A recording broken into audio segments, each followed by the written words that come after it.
Dito na ako malapit sa ospital.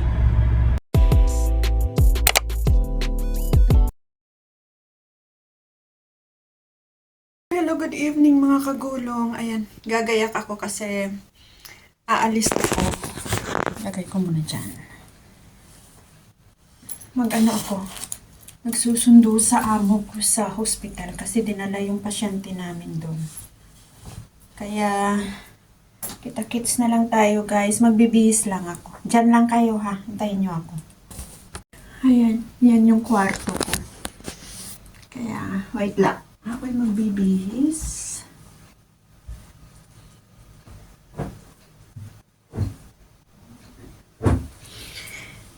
Kasi malamig. Ay. Wait nyo ako guys.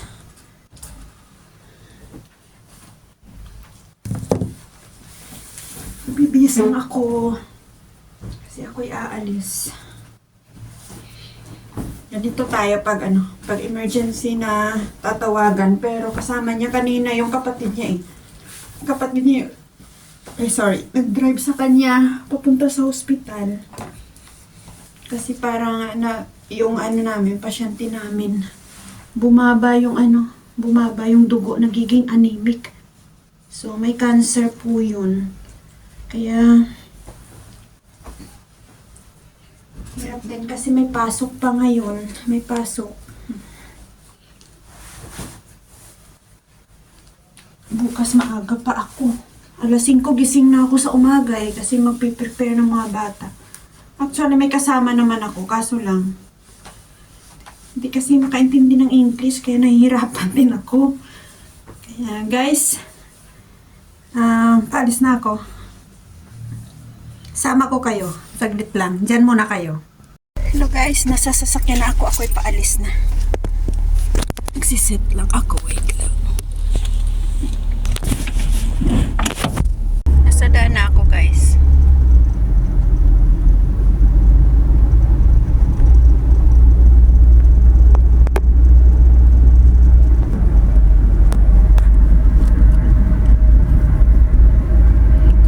Ayan, kita-kits tayo sa hospital guys.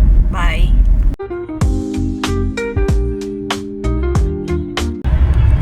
Malapit sa ospital.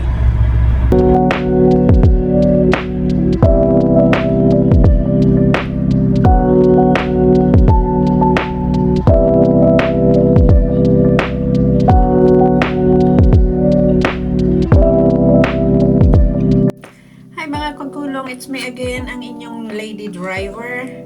Pasensya na kayo, hindi ko na kayo na-update. Nandito na ako sa bahay kasi si Amo tumawag na sa signal na ako. Tapos, siya naglalakad na pala sa may daan. Hindi na makapaghintay. Kaya pinick up ko na lang siya sa gilid ng daan. Tapos, dire-diretso na kami. Kaya hindi na ako nakapag-video. Kaya, hanggang dito na lang mga kagulong. Kasi bukas may pasok pa. Anong oras na? Late na. 10:30 na dito ng gabi. Madaling araw na dyan sa Pilipinas. Kaya, sa lahat ng mga kagulong ko dyan, kung gusto nyo pang makita yung mga videos ko dito sa Qatar, please subscribe my YouTube channel, Miss Lady Driver Official. Paki-click ng like button and then the notification bell para ma-update kayo sa mga ganap ko dito sa Qatar. Kaya, see you next vlog. Bye-bye!